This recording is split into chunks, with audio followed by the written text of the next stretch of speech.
He was just an ordinary man. No special job, no fame, no power. On most days, no one even noticed him. And on the day the alien ships came, he thought he would just be another face in the crowd. But he was wrong. The sky changed first. Not with fire, not with explosions, but with silence. Massive ships appeared above every major city on Earth. They blocked the sunlight, like dark clouds that did not move. People waited for attacks, for destruction, for the end. But nothing happened. No weapons fired, no cities destroyed. Just silence. Hours passed. Then a message came. It was not in one language. It was in every language. Clear, cold, simple. Send him. That was all. No name, no details. Just 2 words. The world went into chaos. Governments tried to understand. Scientists searched for meaning. People panicked. Who was him? Was it a leader? A soldier? A genius? No one knew. Then the system activated. Not human technology. Something far beyond it. It scanned the entire planet. Every city. Every person. Every hidden corner. No one could hide. And then, it found him. He was sitting alone in his small apartment, watching the news, trying to understand what was happening, like everyone else. Then his screen froze, the lights flickered, and a symbol appeared. Strange, unknown, alien. A voice followed, calm, emotionless. Target identified. His heart stopped. He looked around, confused, scared. Me? He whispered. Outside, the world had already changed. Military vehicles arrived. Drones filled the sky. People gathered, pointing at his building, watching, recording. Within minutes, soldiers broke through his door. They didn't explain. They didn't answer. They just said one thing. You have been chosen. He didn't fight. He couldn't. His mind was too heavy with fear, too full of questions. As they took him away, he looked at the sky, at the giant ship above him, waiting, watching. He had never felt important in his life. But now, the entire world was looking at him, and he still didn't know why. They did not take him to a prison. They did not take him to a base. They took him to the sky. The vehicle moved fast, too fast. He could not see the road anymore. Only lights, flashing past like broken stars. No one spoke. Not the soldiers, not the pilots. It felt wrong. Too quiet. He tried to ask a question. What is happening to me? No one answered. One soldier looked at him, then looked away, like he already knew something. Something bad. The vehicle stopped. The door opened. Cold air hit his face. He stepped out, slowly. And then he saw it. The ship. It was bigger than anything he had ever seen. Not like metal. Not like machines. It looked alive. Its surface moved slightly, like breathing. Soft light flowed across it, like veins under skin. He felt something strange. Not fear. Not exactly. It was pressure. Like the ship was looking at him. Not with eyes, but with something deeper. A ramp formed in front of him. It did not open. It grew. Slowly. Silently. From the ship itself. No one pushed him. No one forced him. But he knew. He had to walk. Step by step. He moved forward. His legs felt heavy, like the air itself was stopping him. Behind him, the soldiers did not follow. They stayed back. Far back. That was when he understood. This part, he had to do alone. As soon as he stepped onto the ramp, it closed behind him. No sound, no warning, just gone. He turned around. Earth was still there. But it looked smaller now, far away, like it was already leaving him. Inside the ship, there were no walls, no doors, just long paths of light. Moving, shifting, changing. He walked slowly. Every step echoed, but not like sound, more like feeling. Then he noticed something. Shapes. Figures. Watching him. Not clearly. Just shadows. Moving along the walls. He stopped. His breath became fast. "Who's there?" he asked. No answer. Only one thing appeared in front of him. A single path. Bright. Clear. Leading forward. And then a voice. Soft. But powerful. Not from outside. From inside his mind. "Come forward. Human." He froze. His heart pounded. This was not a meeting. This was not a welcome. This was a test. And he had just taken the first step. But the real question was he ready for what was waiting ahead? The path did not stay still. It moved as he walked, like it was alive, guiding him, or watching him. The air felt different now, heavy, warm, not like inside a machine, more like inside something breathing. He kept walking, slow steps, careful steps. His heartbeat was loud in his ears. The shadows were still there, following him, not close, but never gone. Then the path ended, just like that. No warning, no door, only a wide, open space. He stepped forward and froze. The room was endless, not in size, but in feeling. The walls were curved, glowing with soft light. Colors shifted slowly, blue, purple, gold, like the room was alive. At the center, something stood. No. Someone. The alien queen. She was not what he expected. No sharp teeth, no giant claws, no monster.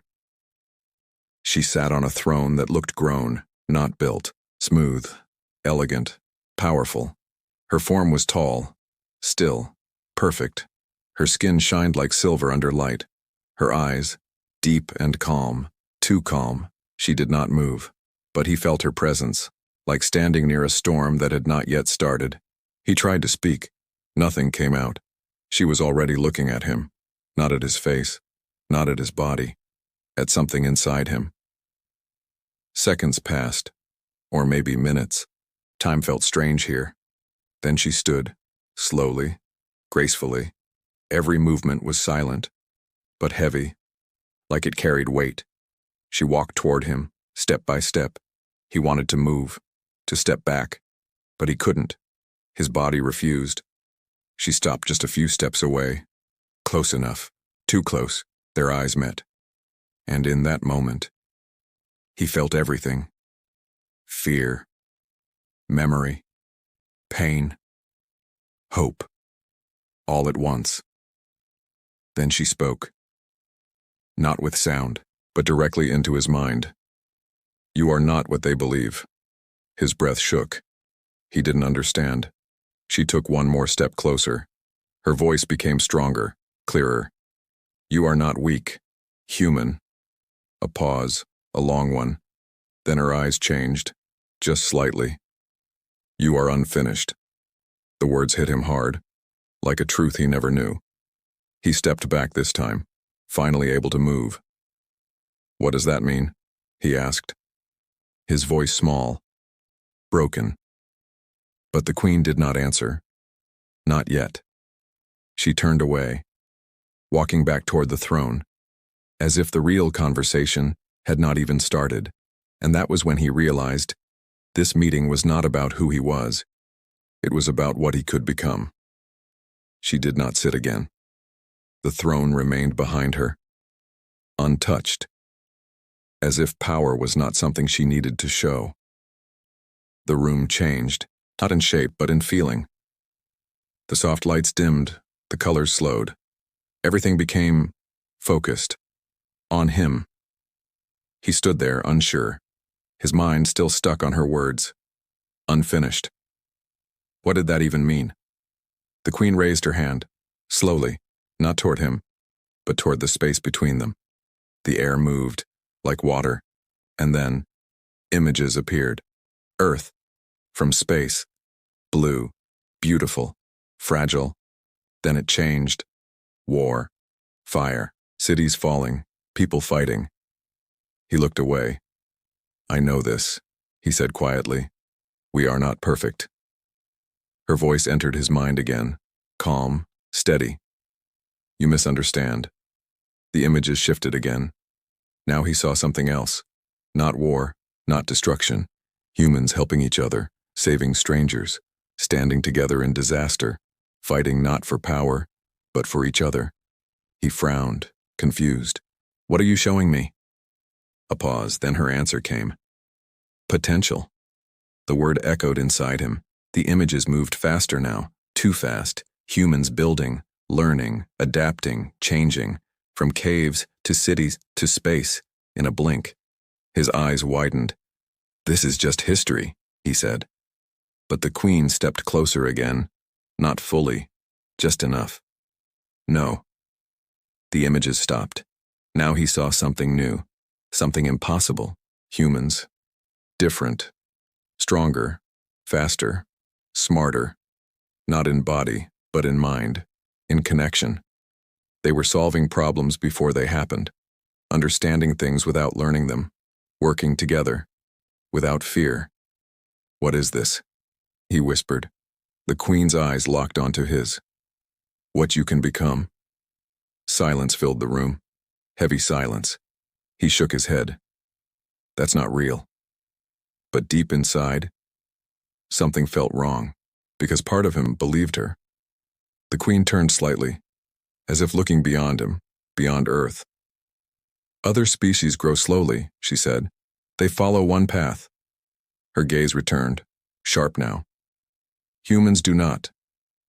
Another step closer. You change. The word felt different this time. Stronger.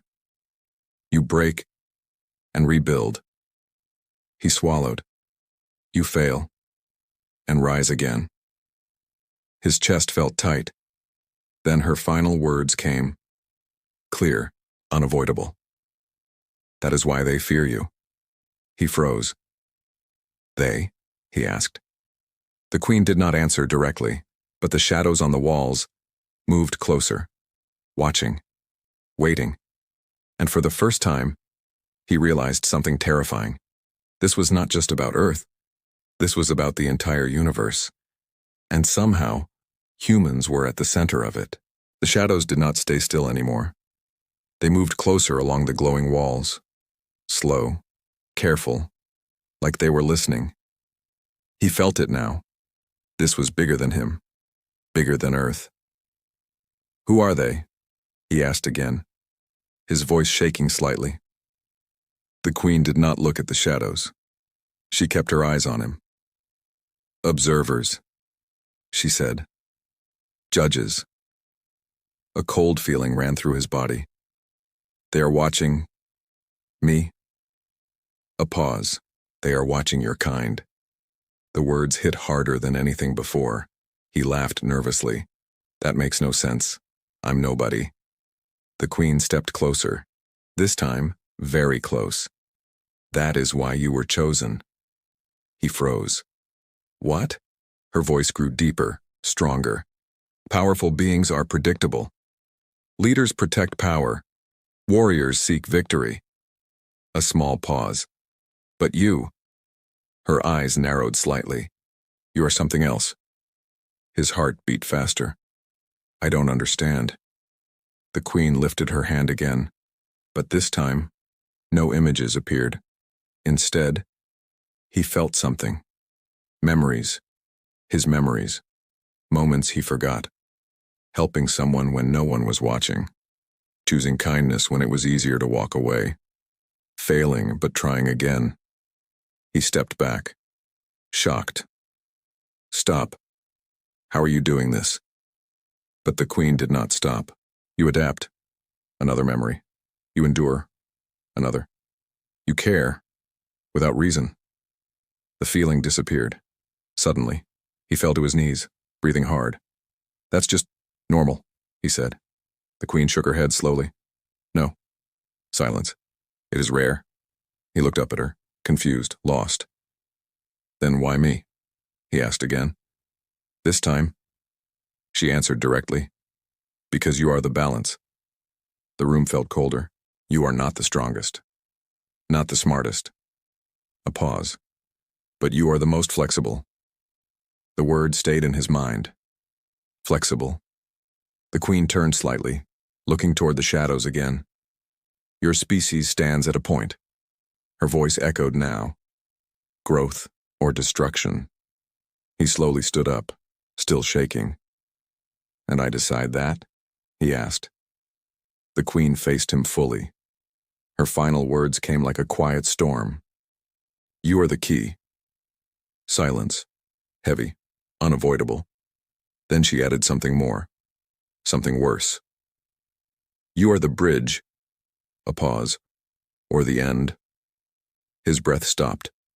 The weight of it all crashed onto him, and for the first time, he understood the truth. This was not a meeting. This was a decision. And whatever he chose, the entire universe would feel it. The room felt smaller now, not because it changed, but because the weight inside it had grown. He stood there in silence, the queen's words still echoing in his mind. The bridge, or the end. His chest felt tight, like he couldn't breathe properly. This is not fair, he said, his voice low, almost breaking. I didn't ask for this. The queen did not react. She simply watched him. Calm, unmoving. Choice does not require permission, she said. He shook his head. No, this is too much. He looked around the room, at the shadows, at the endless space. I'm just one person, he said. A pause. Then her answer came. So is every beginning. That line stayed with him, deep, uncomfortable. He closed his eyes, trying to think, trying to escape. But there was no escape. Images started forming in his mind again. Not from her this time. From himself. Earth. His home. Crowded streets. Noise. People living normal lives. Small things. Simple things. A child laughing. A stranger helping another.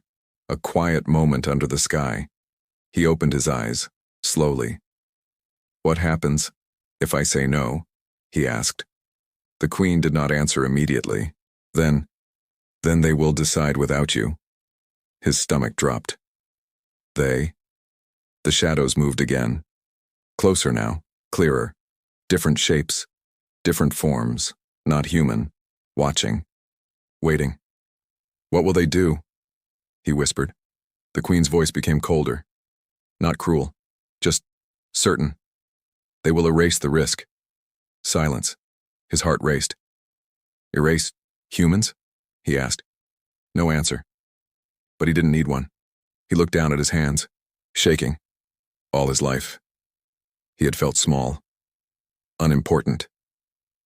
Now, everything depended on him. I don't know how to do this, he said. The queen stepped closer one last time, not threatening, not forcing, just present. You already do. He looked up, confused. You choose every day, she said. This is no different. He let out a slow breath. Fear was still there. Strong, heavy. But something else appeared too. Responsibility. He turned, looking once more at the image of Earth in his mind. Fragile, beautiful, worth saving. Then he faced the queen again. His voice was not strong, but it was clear. I will choose. The shadow stopped moving. The room went still. And the universe waited for his answer. The silence did not feel empty anymore. It felt heavy, like the entire universe was holding its breath. He stood still. The words he had just spoken echoed inside him. I will choose. The shadows on the walls stopped moving. No whispers, no motion, just watching. The queen did not rush him. She did not speak. She waited. That made it harder. His mind raced. 2 paths, 2 outcomes. One choice could save humanity. The other could end it. He closed his eyes. Fear was still there. Loud, strong, but underneath it, something else had grown. Clarity. He thought about everything she showed him. War, kindness, failure. growth. Humans were not perfect. They never were. But they were not empty either. They tried, again and again, even after falling. He opened his eyes. "I understand now," he said quietly. The Queen's gaze sharpened. "This is not about power," he continued. "It's about what we choose to become." A small pause. "And we are still choosing." The shadows shifted slightly, as if reacting. He took one step forward, closer to the Queen. "I will not let others decide for us," he said. His voice was stronger now. "We are not finished." The room felt different again, warmer. The Queen studied him, deeply. Then for the first time, her expression changed. Not much, just a little. Approval. "Then speak your choice," she said. He took a breath, a deep one, and said it. "Give us time." Silence. The shadows reacted. Some moved back, some stayed still. Tension filled the air. Seconds felt like hours. Then, the Queen turned slightly, facing the shadows. Her voice spread across the room. Powerful, final. "The human has chosen." A pause. "The trial continues." The shadows slowly faded. One by one, gone. The pressure in the room disappeared. He let out a breath he didn't know he was holding. "Is it over?" he asked. The Queen looked at him again. "No." A soft pause. "It has just begun." The room started to dissolve. The light faded. He felt himself falling. Back, down, toward Earth, toward his world. When he opened his eyes again, he was home. The sky was clear. The ships were gone. But something had changed. Inside him. Inside humanity. Because now, they were no longer alone.